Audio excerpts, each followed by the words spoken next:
Hey there, are you completely baffled by all the options to host your online course? Whether you should use Teachable or Kajabi or Thinkific, or maybe you should just have a WordPress site or something called Podia?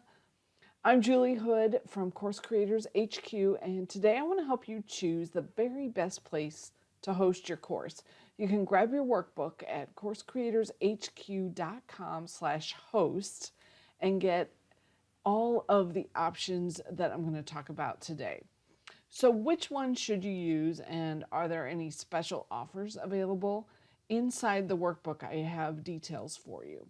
It's all kinds of special offers that we have gathered to share with you. But first, before we get into that, let's talk a little bit about how this came to be. So I was on a Facebook group and one of the gals posted, "Is anyone creating a digital course but not using Kajabi?" And she got 181 comments about telling her where she should host her course. Talk about overwhelm. I mean, where are you going to decide what you should use with that many different options? So I want to clear things up for you today, and let's start by getting a common vocabulary. There are 4 different parts of hosting an online course. First, you need a way to email your students. Second, you need a place to put the files and the videos and to control the student experience so that they can get through your course and know where they are inside the course. Third, you need to be able to restrict access to only the students that have paid for your course. And then fourth, you want a way to get paid, and you may even want to have an affiliate program so that others can promote your course for you. We'll talk about that one a little bit later. So here's your foundation of the 4 different pieces: email, your files and video, your access, and your sales. But then you may also need some more foundational pieces to your online business. This includes things like your website, your blog, an email newsletter, and landing pages where people can sign up for your email newsletter. So all of this makes up your online course and your foundation for your online business. So when we're trying to figure out which system you should use to use your course, I've broken them out into 3 different categories. The first one is what I call a course host. These are things like Teachable and Thinkific, and they do the first 4 pieces of your online hosting. So they'll help you email your students, they'll help host your files and your videos, they'll restrict access, and they'll help you get a sales page so you can get orders. But they don't do the online business pieces at the bottom with the website, blog, email newsletter, landing pages. That's not part of those systems when you're using a course host. Now, another option are things that I like to call all-in-one. So these are things like Kajabi and Podia, and these are great because they will host your entire online business and your course all in one place. So it eliminates a lot of the problems that you may have in trying to get things to work together. The challenge when you're using an all-in-one is if one piece of the puzzle breaks. Let's say their email newsletter functionality isn't very good anymore and your emails aren't getting delivered. It's really hard to pull that piece out and do it elsewhere.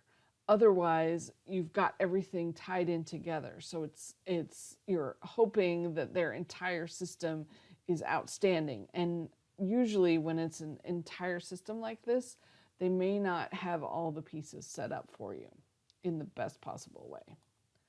So there's also a subset of these called an all-in-one almost. And these are things like Kartra or maybe Infusionsoft, where you add something called Membarium to it.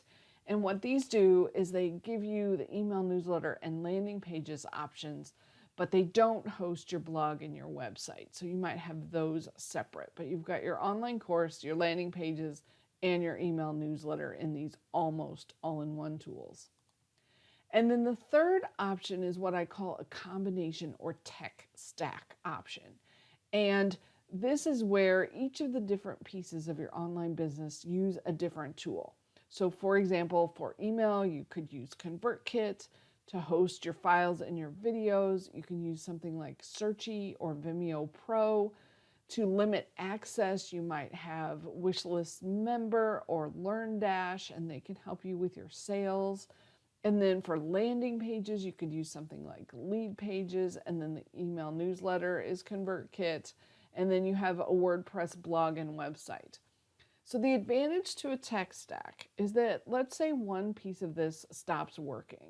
Maybe you don't like ConvertKit anymore, their emails are not getting delivered.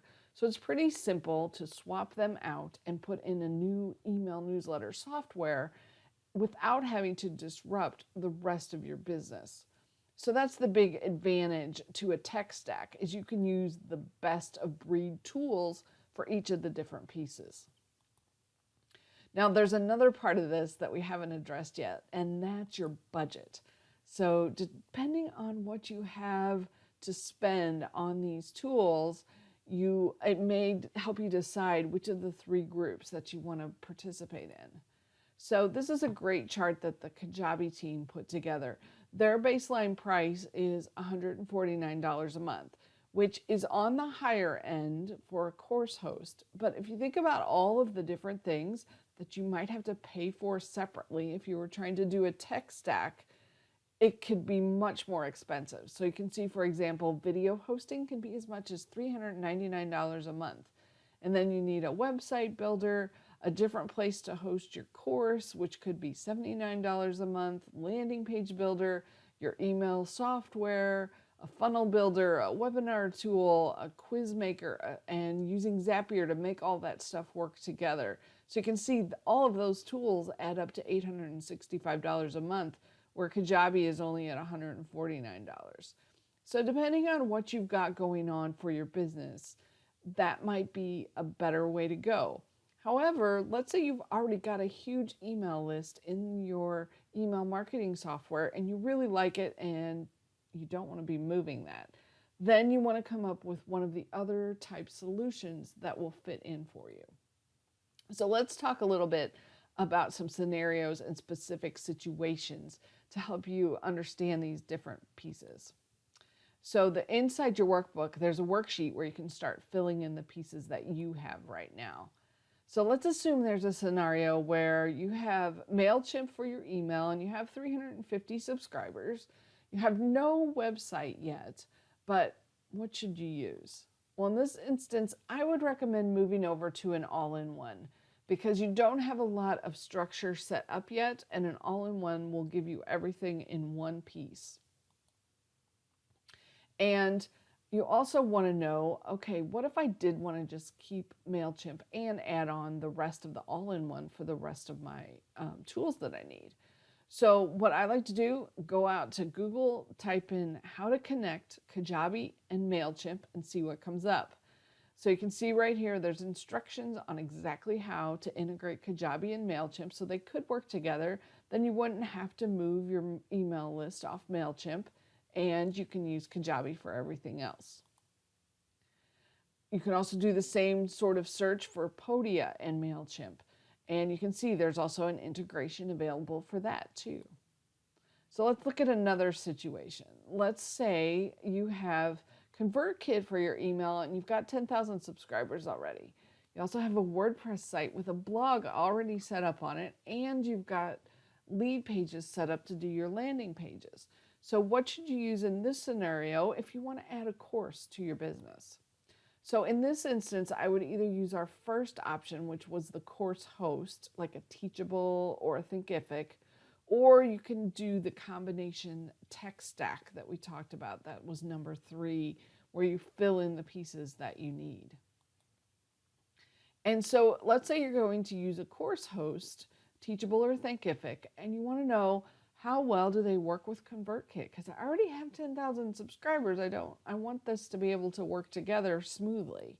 So out to Google, how to connect ConvertKit and Thinkific, and you'll see what comes up is that in order to connect these, you need to upgrade your Thinkific options. So definitely check on this because that makes the pricing much higher for this particular integration. In ConvertKit and Teachable, however, it works with all of their different plans. So Teachable might be the better choice in this instance. So if you're going to do a tech stack, there's 3 really important questions that you need to ask yourself. The first one is, where will you host your videos? As you saw from the information earlier, video hosting can get expensive pretty quickly, especially if you have a lot of videos. So make sure you determine, what am I going to use for that if you're trying to do a tech stack. There's also an issue with security on WordPress, and unfortunately I've had some of my clients that got their websites hacked and they had to start over and get it recreated. So make sure, if you're going to go this path where you're going to use WordPress, that you've got a good tech team that can help you. Liquid Web is one of my favorites. They are really good at helping out with getting your WordPress website set up. And then the third thing, if you're doing a tech stack with WordPress, WordPress initially is pretty straightforward to get going. However, a year or 2 or 3 down the road, you're going to need to upgrade all of the software that underlies the WordPress website. If you've got a great tech person, no problem. If you've got what is called managed WordPress hosting, no problem. However, if you don't have that, be prepared for some tech challenges and technology time spent making all that work. Okay, so earlier we talked about having an affiliate program, and this is one of the other pieces of the puzzle that I want to make sure you think about early on. An affiliate program is an outstanding way to market your course, and you want to make sure that you've got some kind of affiliate tracking system built into the tool that you are using. Now, you don't need to have it initially when you first get your course, but you do want to know that there's an option later so you can upgrade to it when you're ready to partner with someone. Because the best part about an affiliate program is that they promote your course and you only have to pay them when they make a sale. So it comes out of your revenue from the sale. You don't have to be paying a separate salesperson. You just pay when they make a sale for you. So here are the special offers that we had pulled together. There's some for Kajabi. You can actually get started for just 28 days and try it out and see what you think about it. That's at coursecreatorshq.com/Kajabi. Podia has a 14-day trial. That's coursecreatorshq.com/Podia. Teachable has an annual price of $29 a month, so you can get started. Thinkific, you can start for free. Some of the Vimeo Pro plans start at $7 a month. And Searchy has a free trial. So I really like Searchy because it lets you get transcripts and audios from your videos. So it'll save you a bunch of money from that perspective of not having to get separate transcripts created. The WordPress hosting that I mentioned, in case you're interested in that, is at coursecreatorshq.com/liquidweb. And then Wishlist Member, I believe they have a $147 a year option that you can add that onto your WordPress site. The payment plan of just $49 has expired. And then ConvertKit, you can actually try that for free at coursecreatorshq.com/ConvertKit. So I hope this helped you think about what are your options of the 3 different types of places that you can host an online course. And if you'd like to know more, make sure you grab our free planning guide at coursecreatorshq.com. And I look forward to chatting with you more. I can't wait to see your online course and see what you create today.